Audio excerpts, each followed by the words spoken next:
ya Kolanya ni tangu ilipochukua hatamu. Mashogo alikariri kujitolea kwa serikali kuimarisha miundo mbinu ya shule, huku akikabidhi shule za upili za Kolanya na St. Paul Samkura shilingi milioni 10 kuimarisha miundo msingi katika shule hizo. Kama mtoto apate nafasi ya kwenda chuo kikuu, hiyo si ya kwamba ameanguka, si ya kwamba hakuna bahari ambaye aweze kwenda tena kujipatia masomo ya kiufundi ya ujuzi ambaye itasaidia nchi, ambaye itasaidia mtoto. Ndio kila constituency serikali imeanzisha TTI.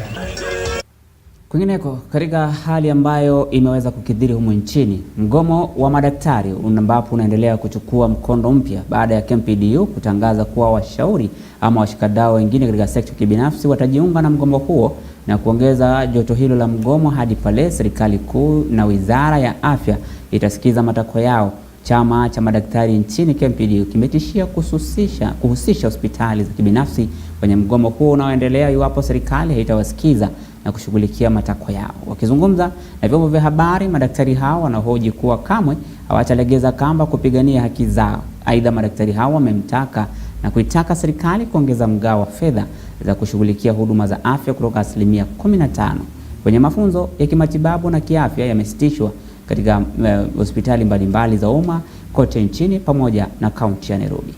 They will not be in those hospitals even if there's no work for them. They will not be in the university even if there's no work for them.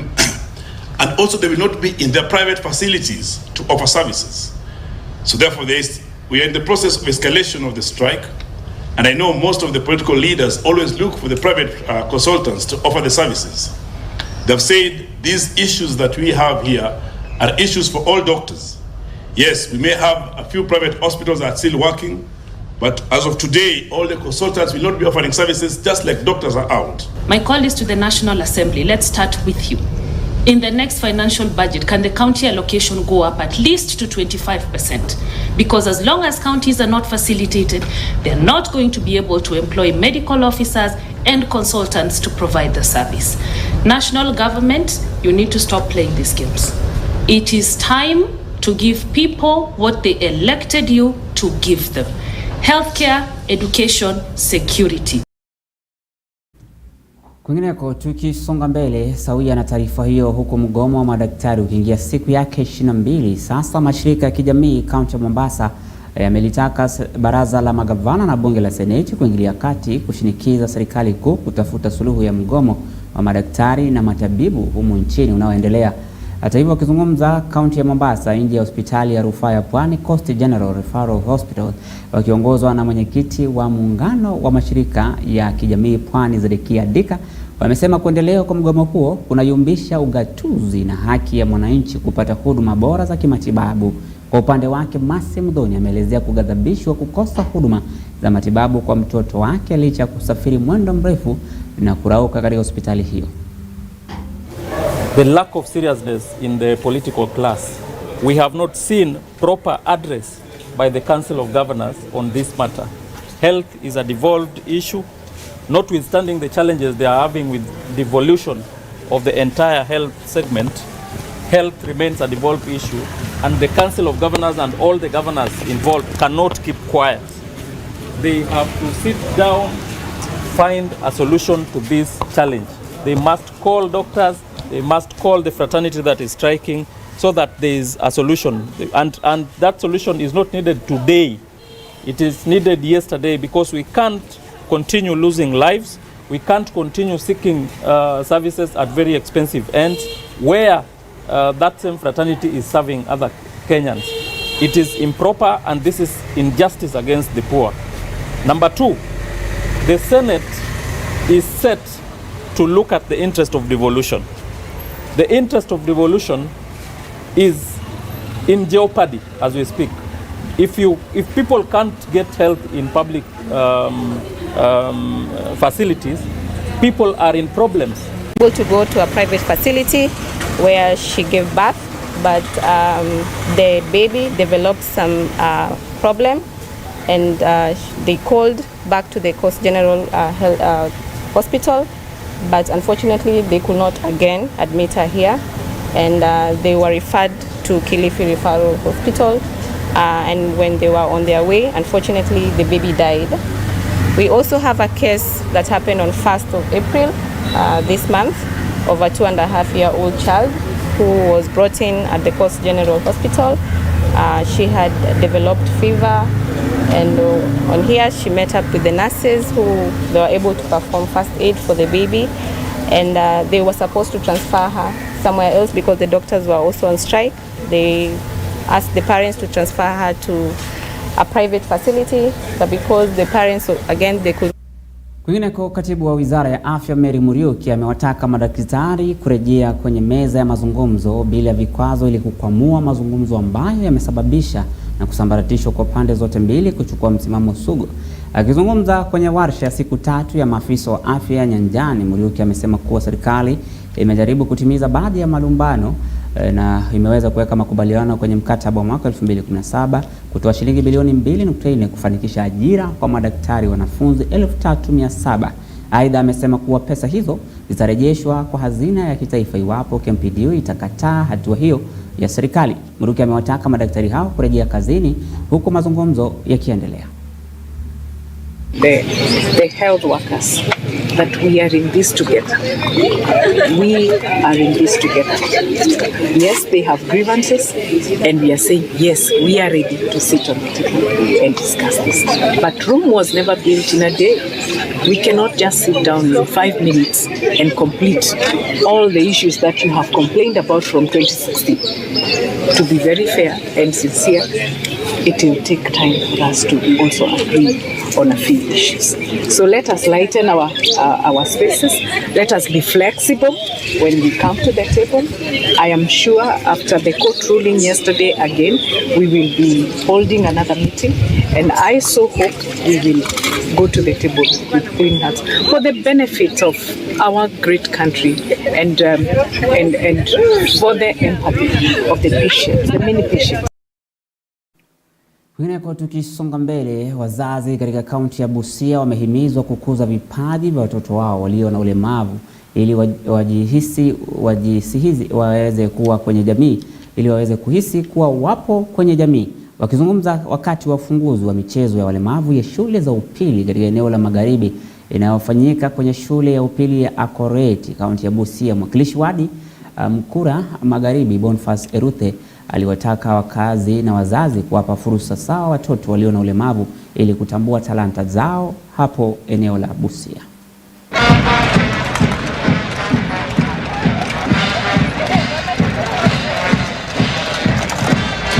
Wakipatiwa nafasi pia hao wanaweza kuwa kama wale wengine.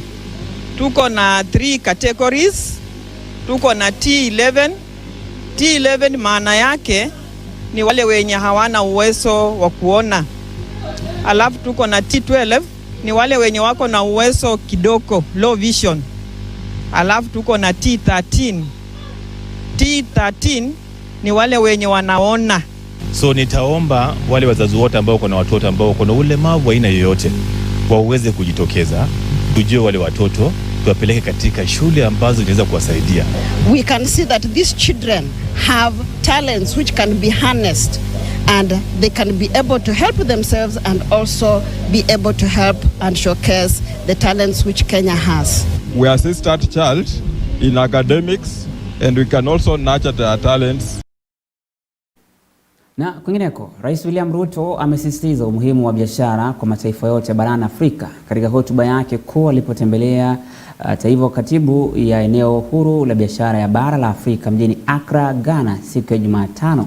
Alisema kuwa biashara ya ndani ya Afrika kwa sasa iko katika viwango vya chini ikilinganishwa na kanda zingine. Rais Ruto pia aliangazia juhudi zinazofanywa kukabiliana na tofauti hii, huku kambi za kiuchumi za kikanda na mpango kama vile mashirika mbalimbali ikiweza kuweka majukumu muhimu kuweza kukabiliana na kuweza kukuza kiuchumi biashara. Rais Ruto alisema makubaliano hayo ikijumuisha baadhi yaliyotiwa saini na vyama vya wafanyabiashara kutoka Kenya na nchi ya Ghana yanalenga kuwezesha biashara na uwekezaji kati ya mataifa hayo mawili na barani Afrika. We want our business people, entrepreneurs and investors from our continent to leverage on the opportunities that exist as we build a single African market, as we reform the Africa Union so that it becomes a fit-for-purpose organization, as we support the efforts being made by President Nana Akufo-Addo in reorganizing Africa's financial institutions, from the Africa Central Bank to the Pan-African Insurance Facility to the Africa Investment Bank and the Africa facilities that would help us assist African institutions to grow, that each and every business person looks at the horizon beyond Ghana, beyond Kenya, into the African market. My mission here from Kenya has been to make sure that no opportunity is lost our nations to the next level. I'm very proud that we will be signing instruments here today that will provide greater impetus and framework for our two business communities working together. Na kwingineko, serikali imeanzisha uchunguzi kuhusu madai ya kuwepo kwa mbolea feki katika baadhi ya maghala ya halmashauri ya kitaifa ya nafaka na mazao NCPB. Msemaji wa serikali Daktari Isaac Mwaura amesema hatua hiyo inalenga kuwachukulia hatua za kisheria watakaopatikana kuhusika katika sakata hiyo. Akihutubia wanahabari hii leo Alhamisi, Mwaura alisema uchunguzi wa awali uliofanyiwa mbolea hiyo gushi na shirika la kukadiria ubora wa bidhaa KEBS umebaini kuwa mbolea hiyo haikuwa miongoni mwa mbolea zilizosambazwa kupitia mpango wa mbolea za bei nafuu. Hata hivyo, kuitia halmashauri ya NCPB, waziri na katibu mkuu katika wizara ya kilimo wanatarajiwa kufika mbele ya kamati ya kilimo bungeni kutoa maelezo zaidi kuhusu upatikanaji wa mbolea gushi kwa wakulima humu nchini. The MD further told the committee that the bureau had received complaints that there was fake fertilizers being sold by NCPB. But when they first went to the NCPB to pick samples of the said fertilizer, they were denied entry and asked to make a request for the samples through official correspondence. According to KEBS, when the samples were finally picked, tests showed that the fertilizer was not organic as alleged by the manufacturers.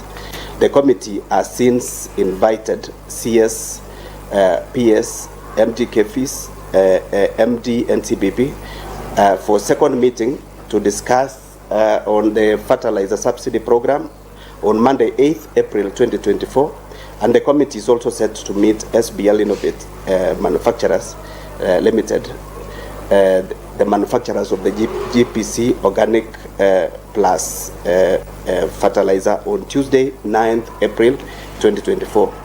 The committee members are further scheduled to conduct field visits or rather visit to various NCPB stores or depots across the country, where they will also engage with farmers on the availability, fairness in the distribution, the price, and the quality of fertilizer sold to them from the respective NCPB depots.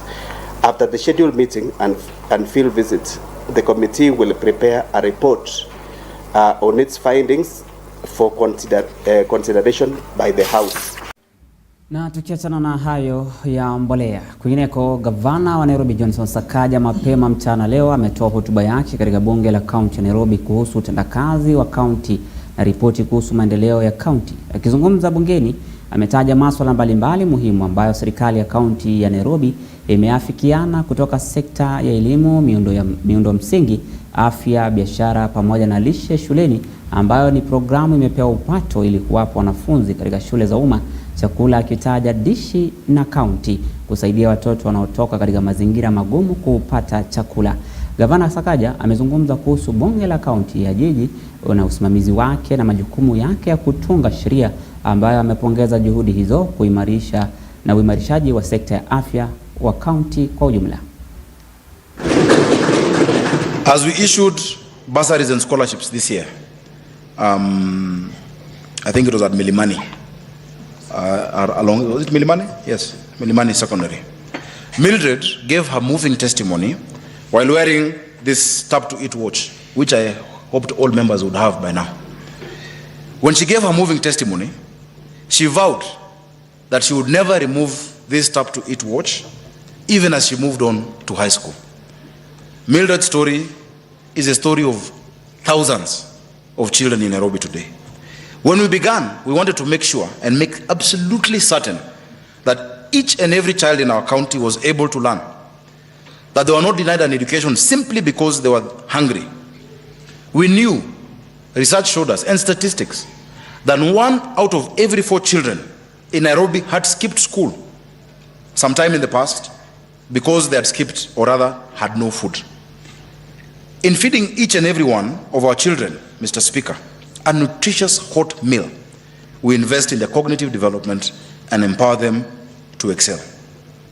We knew that many children had nothing back at home. Despite different interventions to derail this program, either through court action or through premature political activism, it has continued to thrive. Let Mildred stand as our exemplar over here. This program, ladies and gentlemen, honorable members, is now fully up and running. It is no secret that our health services and health needs in Nairobi are complex. Nairobi is not just the largest and most densely populated counties in the country. Nairobi meets the medical needs of Kenyans from other counties in the ordinary course of things. And it is where the most difficult and complex cases are heard and handled. I'm proud to say that we're meeting our responsibilities in spite of that complexity. And I must thank our CEC, Susan Silantoi, our chief officers, Mosiria, Dr. Mushoki, and Tom Nyakaba, for the work that they have been doing, of course, together with our Committee of Health led by Honorable Morris. The CEOs ensure a new level of professionalism in day-to-day operations while leading the strategic development initiatives required for longer-term success.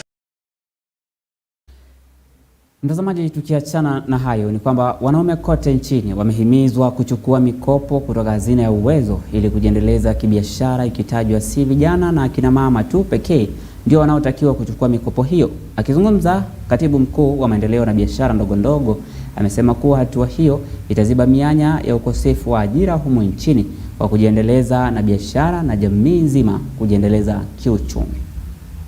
It's an employment problem.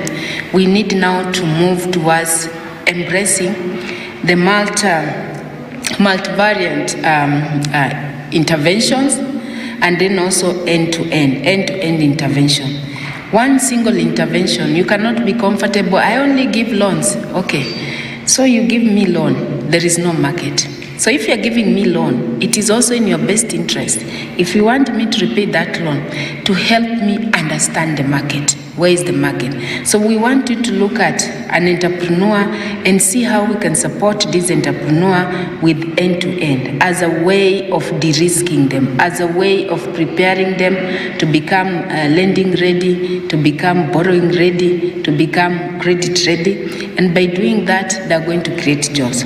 This is a forum whereby we are looking at all the ecosystem for Uwezo Fund. We are bringing all the stakeholders together to get their input, to get their feedback, to get their concerns, so that when we finalize the strategic plan, we have all the inputs from all the stakeholders. Key backbone of Uwezo, which is table banking. We have also supported issues of savings, voluntary savings, and the board has thought through, especially in this strategic plan, how do we transform and ensure that we are able to reduce the turnaround time, so that we, by digitalizing, members can be able to access these loans with the shortest time possible. Kwingineko, mwanafunzi wa grade ya 6 katika shule ya msingi ya Kanaan ameiaga dunia, huku mmoja akinusurika kifo baada ya kupigwa na stima hapo jana eneo la Kanaan mjini Lodwar. Kwa mujibu wa mwenyekiti wa bodi ya shule hiyo Dominic Emase, Nyaya za umeme ambazo zilikuwa zimeunganishwa vibaya ndilo jambo ambalo lilisababisha mwanafunzi huyo kushika nyaya hizo na kuweza kuchomwa na umeme kisha kufariki papo hapo. Wakazi wa Canaan wameilaumu kampuni ya Kenya Power kwa kupuuza malalamishi yao ya kila mara kuhusu hitilafu za umeme katika maeneo hayo. Aidha, wakazi wanataka haki itendeke kwa familia ya mwanafunzi huyo. Kuna watoto wawili ambao walikuwa wamepigwa na stima wakiwa wakati wa saa 7, na mmoja wao ni mtoto mfulana ako ni grade 6 hapa ni Canaan Primary, na mwingine ni mtoto msichana mwenye ako ni grade ya 3. Huyo mtoto msichana alikuwa wa pili kupigwa na hiyo stima. Kulingangana, mtoto mmoja alisurvive na tunashukuru Mungu kwa hiyo. Na ningependa kusema kuna mfulana mmoja ambayo hizi kama jamii ya Canaan na shule ulimpoteza, na tunapenda pole zetu kwa familia, and we believe that once the report ya postmortem imetoka na report ya DCI, we are going to find justice on what has happened to the boy. Hiyo posti kila wakati inatoa moto, lakini watu wa Kenya Power wanakuja wanaitengeneza wanarudi, wanaitengeneza wanarudi. Sijui wanataka kutengeneza vipi iko vizuri. Ingekuwa vizuri ingekuja watengeneze vizuri, kama ni kufensi wafensi ama waitoe waweke mbali na shule. Jiko karibu na fensi ya shule. Watoto wote huwa wanacheza wanapitia hapo. Hiyo ni barabara ya kila mtoto na iko karibu kwa shule kabisa. Nilikuwa ninaomba kama ni watu ya Kenya Power waitoe, kama hiyo transformer ni kuitoa hapo, waitoe waweke mahali pengine. Penye wameka hiyo posti ya stima ni kwa barabara. Na huyu mtoto hakuwa anajua kwamba hapo kuna hatari. Alikuwa anapita. Na unajua kabisa mtoto hawezi tembea kama mtu mzima ambaye ataenda straight. Mtoto atatamani kushika kila kitu. Kwa bahati mbaya akashika hiyo waya ya stima na akapatikana na hiyo shida. Kama ikiwezekana waondoe mahali pale, wasongeze, waweke mbali na watoto ama wafenze mahali pale. Kwa hivyo sisi tunalaumu Kenya Power kwa kudelay. Kuwa amereceive hata ile simu. Nafikiri hiyo maisha ya mtoto huyu haikapotea. Kwa hivyo mimi niko na uchungu, hata sijui bila naongea sijisikii kuongea. Au napoteza kiongozi labda ya mekasi nyingine ijayo. Kwa hivyo sina mambo mengi. Wacha Mungu apate kutusaidia na kutubariki. Na mtazamaji, ni hayo kwa sasa tuliokuandalia majira haya ya Saamoja. Mwendo wa saa 3 utarejelewa na mengi zaidi na Cynthia Nanjala. Usiende mbali. Jina langu ni Emmanuel Maro na kutakia usiku mwema.